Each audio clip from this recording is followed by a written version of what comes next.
Today I have for you my first ever iRacing and sim racing experience.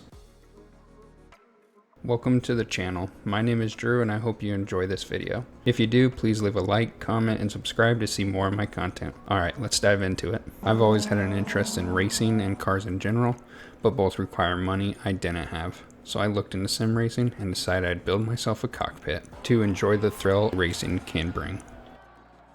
Finally, 4 years later, after time spent with family, girlfriends, the dumbbells, and of course at work, I had regained enough time and money to build my first simulator. I picked the ASR6 for my rig, slapped a Simucube 2 Pro on it, threw VRS pedals down low, scooped up a bedazzled NRG seat, strapped 2 Dayton 300 watt bass shakers in place, added triple monitors, a DDU, and of course a wheel. I was ready to race. Since I had no idea what I was doing, I took to becoming a legend in the AI world first. So I loaded up iRacing and went straight into a bot race. And to my surprise, I claimed pole position at the start. Ready to give it my all, I jumped the start like every first time. While keeping this incident a secret from my wife, the race officials did notice, and I earned a drive of shame through the pits at the end of this lap. With that in mind, I had to give myself as much of a lead as I could.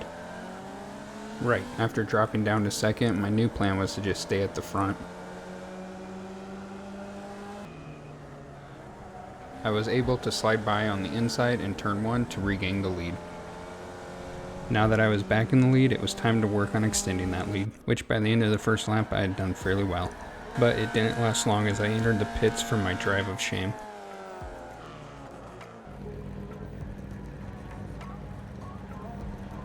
Once we rejoin the race, it doesn't look too grim, as we have only fallen to last place.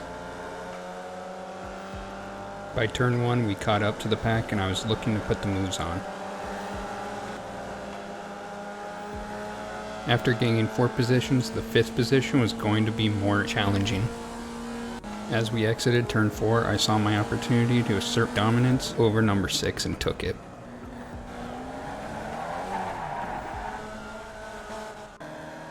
After clearing it up with race officials, I did the noble thing and reset the race. Back at the start and having already taken care of my natural tendencies before, I was ready to launch at the flag this time. Getting off to a better start, I was able to hold first for a fraction longer down the straightaway. I can see that 2 more drivers are close behind me, and as one fades off to my right, I move over to the outside to try a pass, and certainly not due to any previous mistakes, but naturally having a good awareness, I knew it was best to leave room on the inside into turn 1. Having been successful, I regained first position in the turn. This would be the last lap my fellow bots see of me, as I make my way to a picture-perfect finish. After proving myself to absolutely nobody, I was ready to race other sim racers at Rudskogen. As we got lined up for the race, I'd be starting in 2nd position for this one. That was until I became 3rd in the starting lineup. I was slightly distracted watching our new leader take his position and forgot to put the car in 1st gear.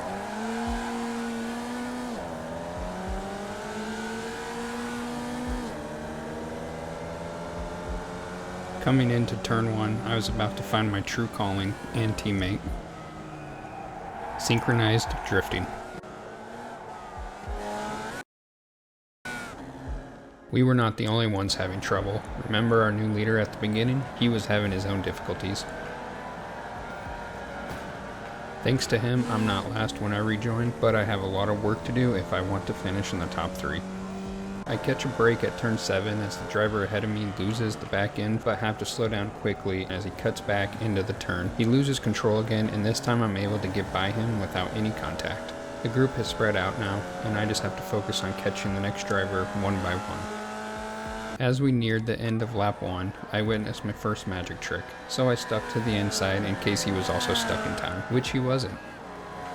Into turn 3, my opponent stayed on the inside, allowing me to maintain speed through the corner and passing him with ease. But there is a spin out on turn 4 that we are heading right into. I barely make it past the spin out as I chose the fastest but most dangerous line. Around the corner, my synchronized drifting partner helps me create distance in the most selfless way possible. I will never forget him. Moving on, now being in the middle of the pack, things are starting to look good for me, and I might just be able to reclaim my position at the front.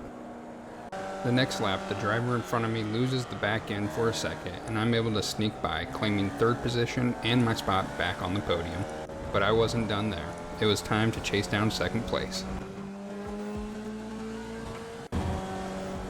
Coming around turn 3, the next lap, I barely dodge a V-seeking missile and get back to my chase for second place. Like I have demonstrated before, I handle excitement very well. And as I see the gap closing after one lap, I can't help myself but get a match and light my own aspirations up in flames, with the most accidental, intentional downshift.